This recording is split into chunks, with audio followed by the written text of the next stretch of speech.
Hi everyone, this is John Harrop from Aptis Tutor, the place to come to for all things Aptis related.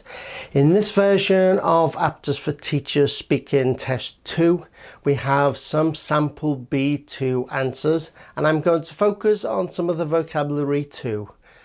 Remember that we've prepared these answers to give you as many ideas as we can. Your responses in the test will nearly all be spontaneous, so you won't be expected to give such complete answers yourself. Though, you should always try to speak for the full time available. You'll find much more about that and other things on our website at www.aptistutor.com. Meanwhile, we hope you find this video useful. Remember to subscribe if you haven't already done so. I'm going to ask you 3 short questions about yourself and your interests. You will have 30 seconds to reply to each question. Begin speaking when you hear this sound. Please tell me about your typical working day. I get up early, grab a coffee and drive to school. At 8:30 we have a short briefing with the head of department. My classes start at 9 o'clock and the first thing I do is take the register. I have an hour for lunch at 12:30 and at 3:30 it's everyone's favourite time of the day, home time. What do you usually do in your free time? Well, I love going to the gym. I train around 5 times a week. I also enjoy going out with my friends. We normally meet every weekend in the city centre, then have a bite to eat. After that, we go for a wander around town and often go window shopping, as we don't have much money to spend.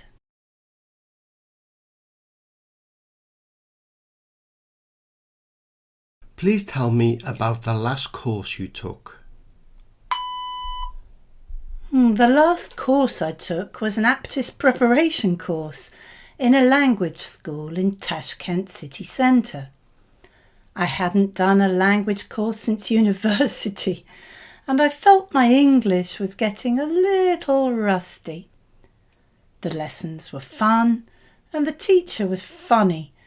She really made an effort to involve everybody.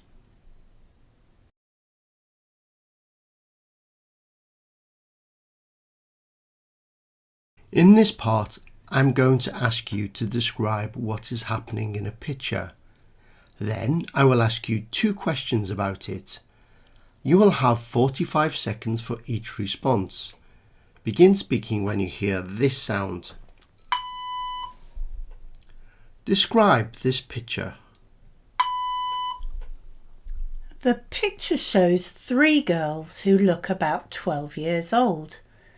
They're standing behind a table in a garden, decorating cakes. They could be at a party, or maybe it's a wedding reception, as there's an enormous pink cake covered with flowers. The girls are all wearing brightly coloured aprons and chef's hats. The tall one on the left is smiling and holding out a plate of cupcakes. The one in the middle looks a bit angry, but the other girl is smiling too.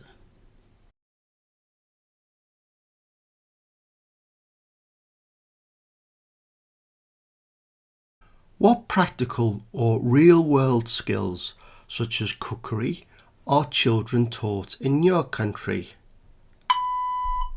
Let me think. I'm not sure many of the subjects children do at school do prepare them for real life. Maybe IT? Computer skills are definitely vital in the real world. Students are also taught financial literacy, which is a necessary real-world skill. And arts and crafts isn't only creative. Children learn how to follow processes too. They also learn teamwork through sports and games. Some schools teach cookery. I wish more did, as it seems to be a lost skill. Do you think schools should teach these skills, or should parents teach them? Well, that's an interesting question. I'd say learning how to manage finances is something we should do at school, but it'd be great if parents taught kids basic money skills too, like how to save. Similarly, art should be taught in school, but parents should teach preschool children simple craft skills, like how to use scissors and glue. Off the top of my head, other things parents could teach are cookery and simple DIY, like bike maintenance.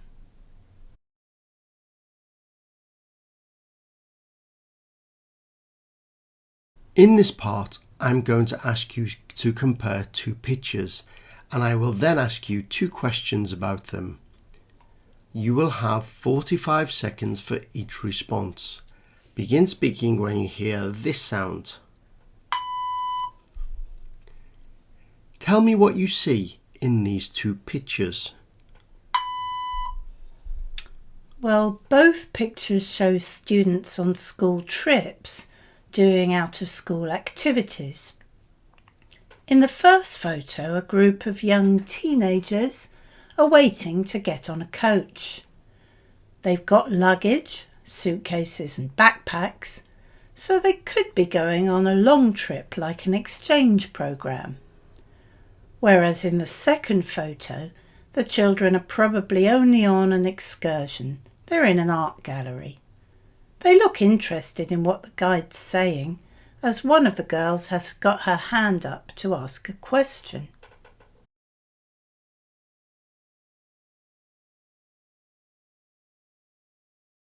How do trips help with a child's development? Well, days out are good, as they break the monotony of being in the classroom. And as they're often to museums and galleries, they're educative too. But to my mind, a trip away from home really helps their development, especially if it involves going abroad. Children's sense of independence often grows when they have to spend some time away from their family, and having the chance to practice a foreign language reinforces what they've done in class and gives them confidence.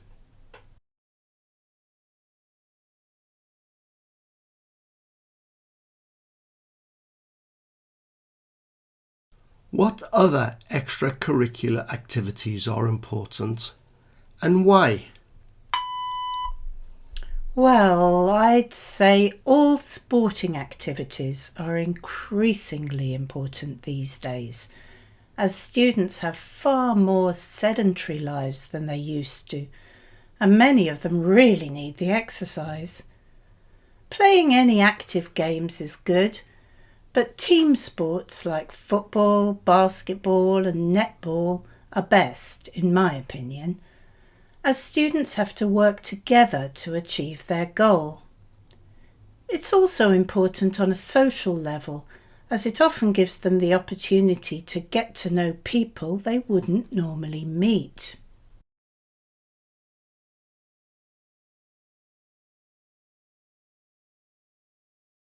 In this part, I'm going to show you a picture and ask you 3 questions.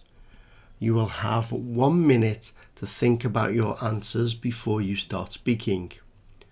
You will have 2 minutes to answer all 3 questions. Begin speaking when you hear this sound. Look at the photograph. Tell me about what you can remember about starting school. How did you feel about it? Do you think children have to start school at too young an age? You now have 1 minute to think about your answers. You can take notes if you want. You now have 2 minutes to talk. I remember it as if it were yesterday. The night before, I was so excited that I could hardly sleep. I woke up really early and was ready to go to school about 2 hours before it started. When I got there, I was surprised to see so many kids crying when they went in. But I was the opposite. I loved school from the very first minute. I don't think I'd ever felt happier. Though when the bell went at the end of the day, I felt really sad and started to cry because I thought it was all over. I hadn't realised I could go back again the next day. In my country, children usually start school at 3 years old. I think there are pros and cons to starting at such an early age. On the one hand, being with other children all day really helps with their social skills, like making friends and learning to work together as a team. But on the other hand, a full school day is too long for them to be away from home, in my opinion. They miss their parents and they get very tired and are more likely to misbehave. So I'd say 3 years old is a good age to start, but that school days should be shorter for the under 5s. So everyone, we hope that you found the video useful. Remember to subscribe, like, leave a comment, ask us anything that you want. And remember too, there is absolutely tons of material on our website, www.aptistutor.com. Well, good luck with your studies, take care and stay safe.